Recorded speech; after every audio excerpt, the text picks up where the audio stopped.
इस वीडियो में हम देखेंगे मैथ के क्वेश्चन यहाँ पर सॉल्व करेंगे जो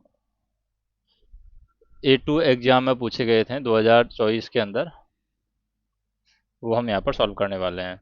जैसे पहला क्वेश्चन है, Janaki reach her home every day 7:55 AM, मतलब मॉर्निंग में डेली 7:55 पर घर पहुँच जाती है। मतलब एवरी डे 7:55 पर घर छोड़ती है और 9:25 पर पहुँच जाती है। ठीक है। उसके बाद में एक दिन क्या होता है, वो अपने घर से 7:55 पर निकलती है, लेकिन वो 9:20 पर ही पहुंच जाती है। कितना मिनट पहले पहुंच जाती है? 4 मिनट 30 सेकंड पहले पहुंच जाती है। यानी टाइम यहाँ पर कम ले रहा है। जिसे रोज अगर हम देखें, रोज यहाँ पर ले रही है वो 90 मिनट। ठीक है। और उस दिन जब वो पहुंची थी 9:20 30 सेकंड पे पहुंच गई, मतलब 4 मिनट 30 सेकंड पहले पहुंच गई, तो इसका मतलब हम कह सकते हैं 85 मिनट 5 सेकंड में पहुंच गई वो। तो मतलब 4.5 मिनट हो गया। यानी समय कितना परसेंट कम लग रहा है? 5% समय कम लग रहा है उसको पहुंचने में। अब जैसे हम ये भी निकाल लेते हैं, जैसे 4.5 डिवाइड बाई 90 इंटू 100 से भी हम निकाल सकते हैं। तो उससे भी हमारा 0.05% आएगा। मतलब अभी हमें चेक करना है कि कुल समय रोज समय का 95% बनता है या नहीं, स्टेटमेंट के हिसाब से। जैसे पहला स्टेटमेंट है, Janaki travelled 3/10 distance of 3/10 of the distance is 6/7 and her usual speed, जो भी उसकी स्पीड है, और रेस्ट डिस्टेंस है उसको 7/6 की स्पीड से चलती है। तो जब दिया हुआ है कि 3/10, तो हम कैसे कर सकते हैं इसको? एक मिनट, यहाँ से देख लेते हैं।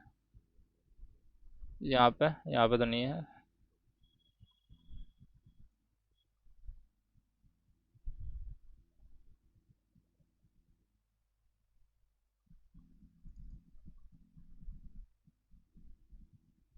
एक मिनट, इसमें देख लेते हैं। ये देखिए, इसमें भी वैसे ही हो रहा है। ये तो समझ में आएगा नहीं यहाँ पे।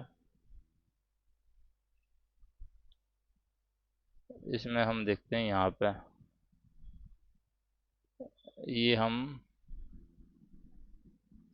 यहाँ पे देख लेते हैं। तो देखिए, जैसे हम यहाँ पर देखते हैं 3/10 डिस्टेंस है और शेष है वो 7/6 से जा रही है। तो समय हमारा आ जाएगा 7/6, क्योंकि 3/10 डिस्टेंस जो है वो इस तरीके से आ जाएगा।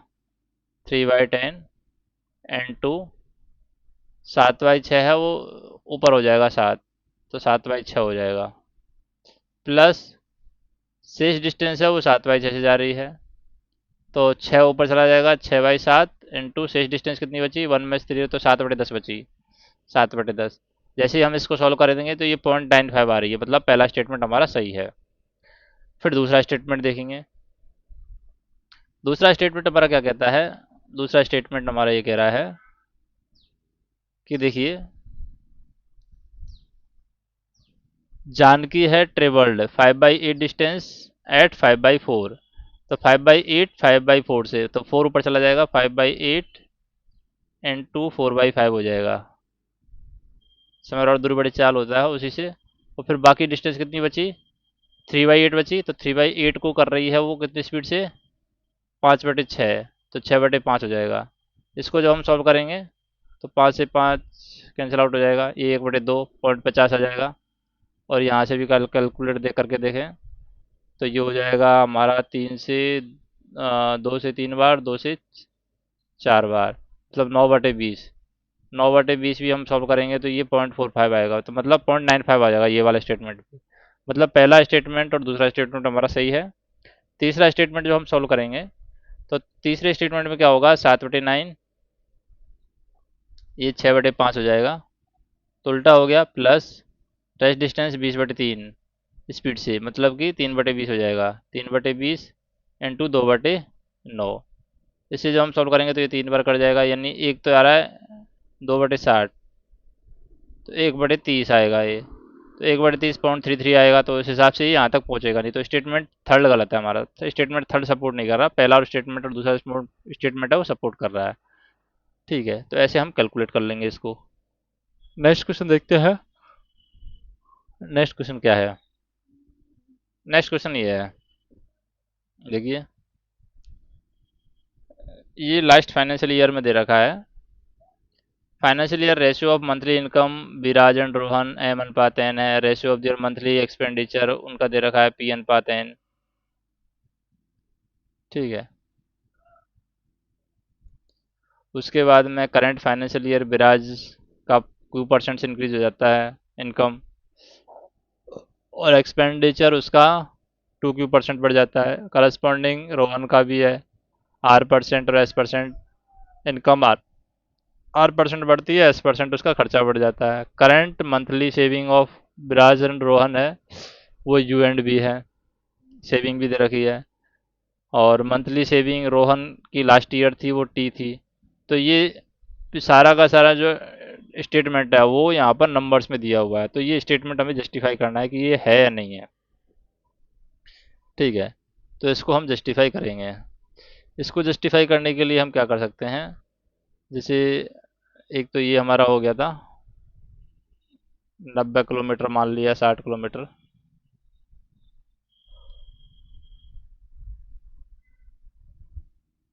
तो देखिए, जैसे पिछले वर्ष आय का अनुपात दे रखा है ब्राज और रोहन का M अनुपात N, व्यय का अनुपात दे रखा है P अनुपात N। ब्राज की आय Q% बढ़ी, व्यय उसका 2% बढ़ा, रोहन की आय R% बढ़ी, व्यय उसका S% बढ़ा। तो वित्त वर्ष की बचत हम देखें तो बिराज की U है, रोहन की B है, और रोहन की पिछले वर्ष की बचत T दे रखी है। अब जांचना है, हम देखते हैं पिछले वर्ष बिराज की आय, आय क्या होती है M है, और K क्या है यहाँ पर, तो ये अनुपात है, बिराज की आय M के है, रोहन की आय N के हो गई। बिराज का व्यय PA है, व्यय के लिए हमने एक्सपेंडिचर लगा दिया है। बिराज का व्यय जो था पिछले साल PA, और रोहन का NA हो गया। ए की स्केल पर हम ले रहे हैं, यहाँ पर A ले रहे हैं। टी की वैल्यू क्या होगी, टी हमारा रोहन की बचत है पिछले साल। तो बचत कैसे निकालते हैं हम, यहाँ पर हम देखें बचत निकालने के लिए रोहन की पिछले साल की बचत बचत निकालेंगे, K - A हो जाएगा। तो ये आ जाएगा बचत K - A equal to T/N। और इस वर्ष की हम देखें U है, इस वर्ष की बिराज की U है, तो U हो जाएगा MK1+Q/100। ये Q% बढ़ा, ठीक है। फिर माइनस PA1+2Q/100, ये घटा, व्यय वो घटा है, तो इनकम में से बह जाएगा, तभी तो बचत बचेगी। इसी तरीके से V की हम निकाल लेते हैं। इसका R% बढ़ा है, Q और S% बढ़ा है। तो जब हम इन सब मानों को हम रखते हैं किसमें, वैल्यूज में, तो देख लेते हैं वैल्यूज में कैसे रखा है। M N ये सब नंबर्स दे रखे हैं, हम जब इसको सेटिस्फाई करते हैं तो क्या ये सेटिस्फाई कर रहा है ये नंबर, ये हम देखेंगे। ठीक है, K - A की वैल्यू आ रही है क्या, ये T/N है। T हमारा कितना है, T हमारा ये है। N हमारा कितना है, ठीक है, N हमारा ये रहा 5। तो इससे सेटिस्फाई हो रही है कि नहीं हो रही। फिर U की भी हम देखते हैं, फिर सेकंड सिचुएशन देखेंगे, सेकंड सिचुएशन भी सेटिस्फाई हो रही है। मतलब दोनों हम जब मान रखते हैं तो दोनों ही यूनिट है वो सेटिस्फाई हो रही है। ठीक है, तो दोनों यूनिट सेटिस्फाई हो रही है, तो इसका मतलब हम मार कह सकते हैं यूनिट वैल्यू भी हम रख सकते हैं, या आय प्रति यूनिट के हिसाब से भी हम मान सकते हैं। ठीक है।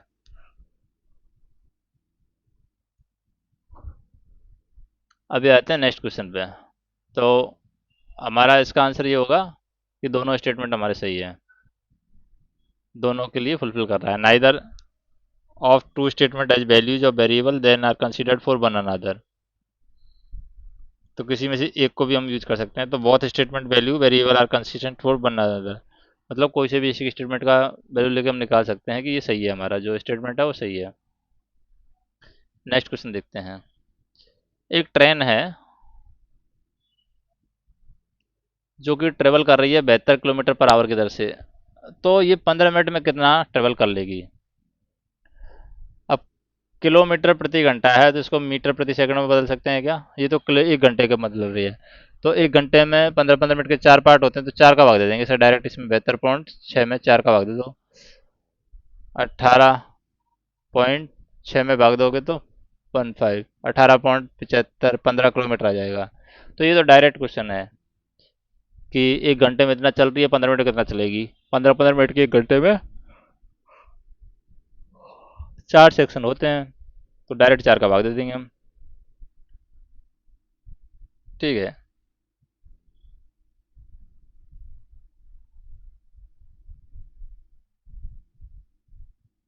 नेक्स्ट देखेंगे।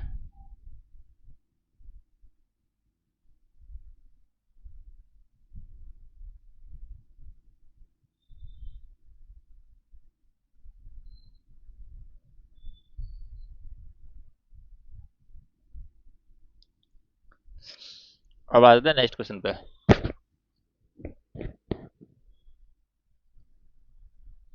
और कोई मेथड है क्या इसमें। और कोई तो मेथड नहीं है शायद। 1/4 कर देंगे, उससे भी निकाल लेंगे। एक घंटे में 15 मिनट में उससे भी निकाल सकते हैं। ठीक है, कोई दिक्कत ना है।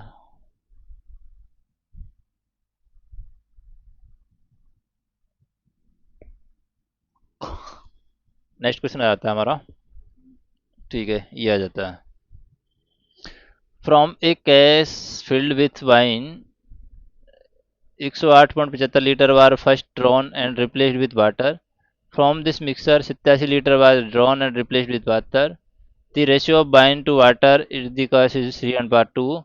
How many liters of wine did the cask initially hold?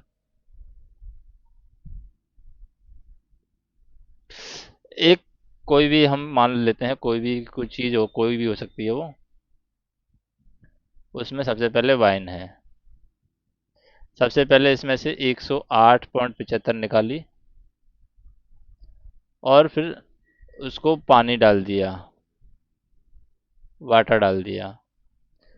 उसके बाद में मिक्सर में से, इस मिक्सर में से फिर 87 लीटर निकाली। अब इसमें क्या हो गया, 108.75 पानी हो गया। ठीक है, कितना भी हो सकता है, इसमें पता नहीं कितना था। फिर 87 लीटर निकाली, फिर बटर डाल दिया। और वाटर, बाइन टू वाटर 3:2 है। तो बाइन कितनी निकाली टोटल, 87 इसमें जोड़ देते हैं, 0.75, 8 7 15, आज लगी 1 19, 195.75। तो क्या इसमें 2 का भाग करके 3 से मल्टीप्लाई करें।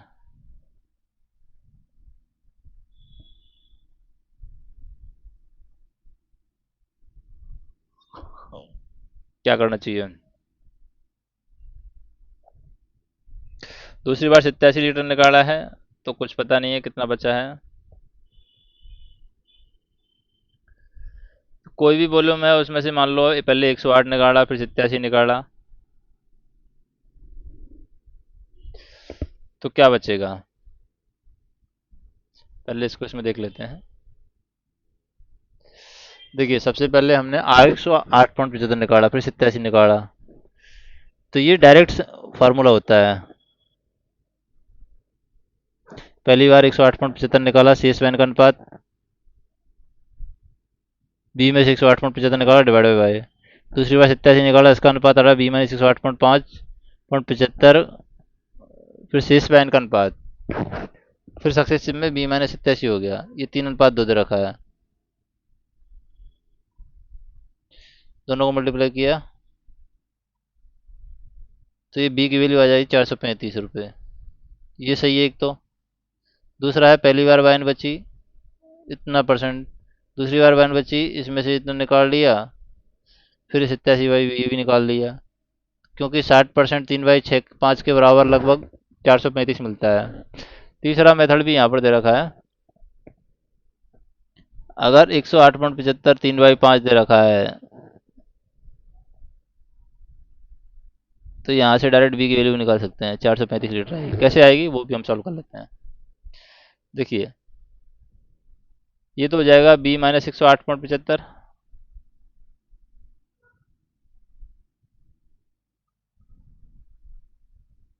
और ये हो जाएगा बी माइनस 87,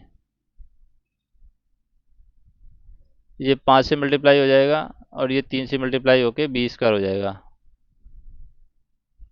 ठीक है, अभी क्या होगा,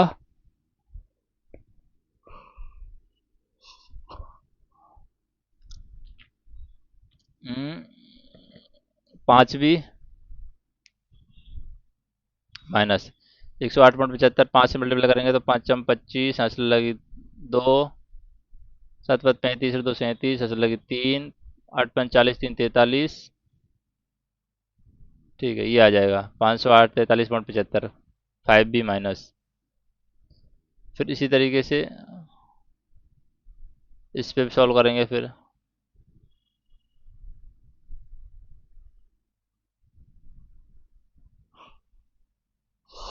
लेकिन बी तक, मान तक पहुंचने के लिए हमें थोड़ा सा टाइम लगेगा इसमें कि 435 ही कैसे आया, क्योंकि लंबा प्रोसेस है, लंबा कैलकुलेशन हो जाएगा ये।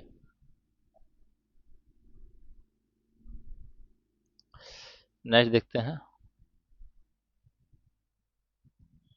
जैसे एक क्वेश्चन है ये रहा, what would the annual interest accord in deposit choice 550 bank 22% per annum पे सिंपल इंटरेस्ट में आपने जमा किया है, तो क्या होगा। चॉइस 550 का 22%, चॉइस 550 का 22%, एनुअल इनकम पूछा है।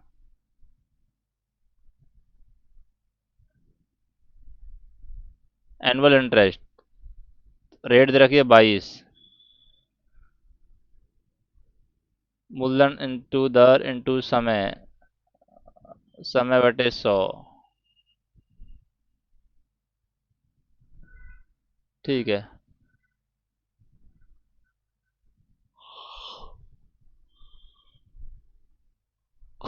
ये 24,500, 2455, 2455 इंटू 12×24, 7 लगी 2, 12×24, 7 लगी 2, 12×24 तो 26, 264, 5 को 20, एंड में तो जीरो आएगा।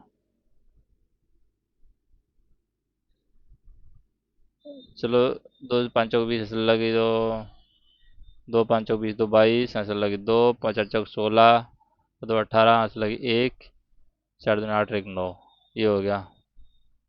फिर 6 से मल्टीप्लाई करें, 6×5 = 30, तो 20 आएगा एंड में, 20 तो नहीं आ रहा है यार ये तो। 12×24, असल लगी 2, 12×24, असल लगी 2, 12×24 और 4 28 है तो, फिर भी सेम आ रहा है तो 8×45।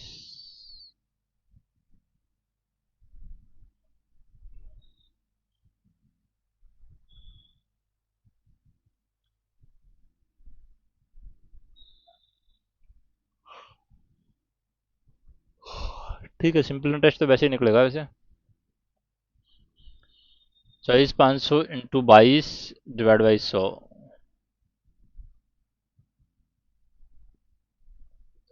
5401 रुपये आ जाएगा। 22%, 20% प्लस 2% कर सकते हैं हम, या 24,550 × 0.222, 22%।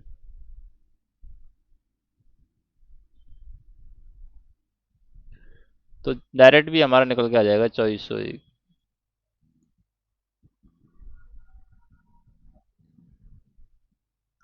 मूलधन दर इंटू समय बटे 100।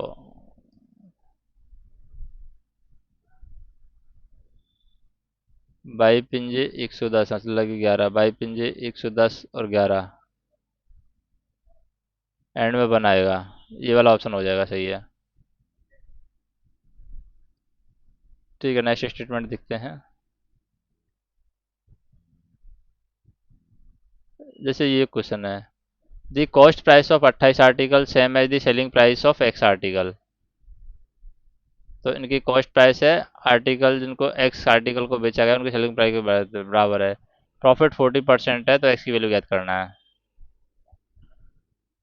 तो लाभ बराबर लाभ, find the value of x, लाभ परसेंट इक्वल टू लाभ बटे क्रय मूल्य। तो लाभ क्या है, एक्स माइनस 28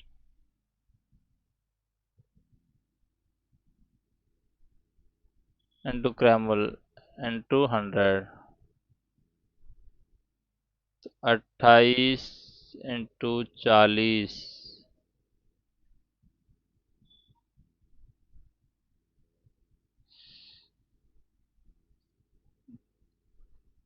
ये कितना हो जाएगा?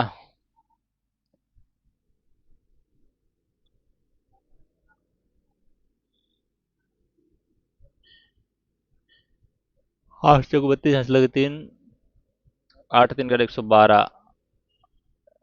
और 28 तो ज़्यादा हो जाएगा।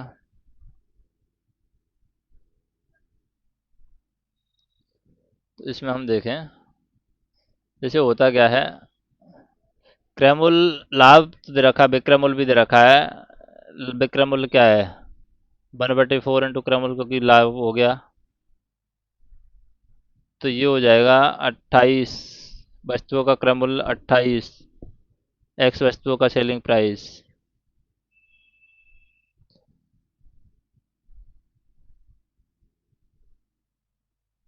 तो ये ऐसे भी हम रख सकते हैं कि क्रय मूल्य डिवाइड बाई सेलिंग मूल्य प्रत्येक वस्तु का। क्रय मूल्य हमारा 28 है, 1.4 तो ये आ जाएगा 20। लाभ 40% दे रखा है, 140 तो 7/5 आ गया अनुपात। एक्स वस्तुओं का एस पी 28 वस्तुओं के सी पी के बराबर है। तो ठीक है, एक्स अनुपात 28, 100 अनुपात 140, 5 अनुपात 7। तो इससे भी हमारा आ जाएगा एक्स की वैल्यू। ठीक है,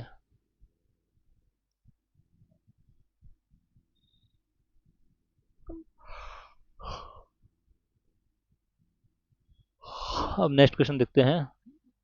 नेक्स्ट क्वेश्चन ये है, how many pair of natural number x and y exist such that the x is greater than y and product of x and y and SCF x and y is 2520। मतलब product है और SCF है वो 2520 होना चाहिए। 2520, ऐसे कुल कितने पेयर बन रहे हैं? x ग्रेटर देन y होना चाहिए। तो कैसे फाइंड आउट होगा ये?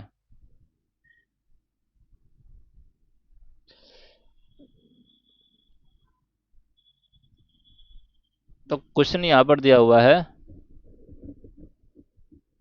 प्राकृतिक संख्या x ग्रेटर देन y है, x और y है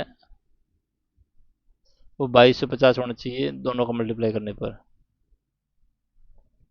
ये देख लेते हैं, the product of X and Y and S C F 2520। तो ये एस सी एफ आ जाएगा, X and Y, product of X and Y and S C F 2520 आ जाएगा।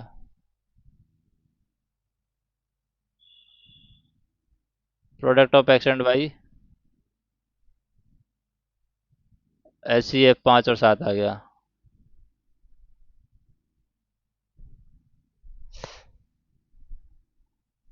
ठीक है,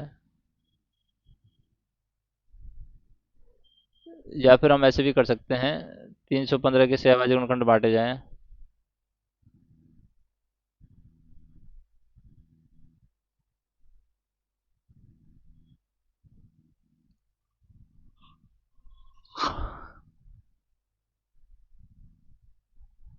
नेक्स्ट क्वेश्चन देखते हैं। तो ये हो जाएगा हमारा अभाज्य गुणनखंड, 315 से अभाज्य गुणनखंड होंगे, ऐसे हम निकाल लेंगे इसको।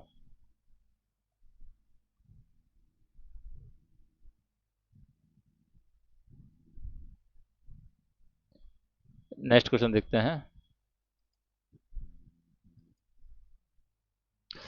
The average age of group of 10 friends is 27 if the one friend leaves the group and the average become 25। तो ये है कि भाई 10 लोगों का ग्रुप है, उसका एवरेज है 27, एक बंदा चला गया तो एवरेज 25 हो गया। तो एक बंदा चला गया तो 9 हो गया। यहाँ पे जो वजन 270 था, वो यहाँ पर कितना हो गया, 25 की 25 की 150, 25 × 200, 225। तो कितने का अंतर है, 55 किलो का अंतर है। तो 55 किलो का बंदा था कि 45 किलो का, 45 का है, 45 का। तो जो बंदा गया था वो 45 ईयर्स का था। ये हमारा आंसर आ जाएगा। ठीक है, नेक्स्ट देखते हैं। इसे ये देखें, if the numerator of fraction is increased by 25%, the denominator decrease by 10%, the value of new fraction become 25/24। Original fraction हमें याद करना है यहाँ पर। तो देखिए, न्यूमरेटर है, जैसे यहाँ पर मान लिया दोनों 100 है। न्यूमरेटर 25% बढ़ गया, 125 हो गया। डिनोमिनेटर 10% घट गया, मतलब 90 हो गया। ये दे रखा है 25/24। ये 25 की वैल्यू है, ये 24 की वैल्यू है। तो फाइंड द ओरिजिनल फ्रैक्शन। तो ओरिजिनल फ्रैक्शन क्या होगा, तो पहले तो एक की वैल्यू निकाल लें। 25 की 150, 25 × 125,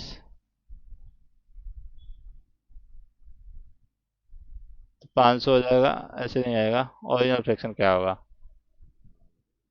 तो ओरिजिनल फ्रैक्शन हम ऐसे निकाल सकते हैं।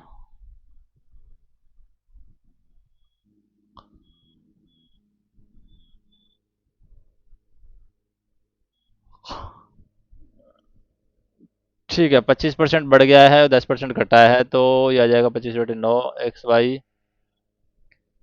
3/4 आ जाएगी। इस मेथड से हम करेंगे तो 3/4 आ जाएगी। गुणक विधि से भी करेंगे, नया बटे पुराना।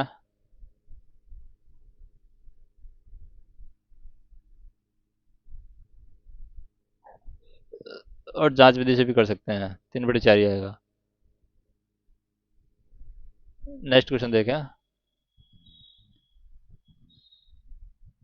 एचसीएफ ऑफ 36, 108, 156 का एचसीएफ क्या होगा। तो एचसीएफ तो वही संख्या होगी जो बड़ी से बड़ी संख्या का भाग सकते हैं। 12 ही है यहाँ पर, 12 आंसर आ जाएगा। तो बाकी क्वेश्चन है वो हम नेक्स्ट वीडियो में देखेंगे। धन्यवाद।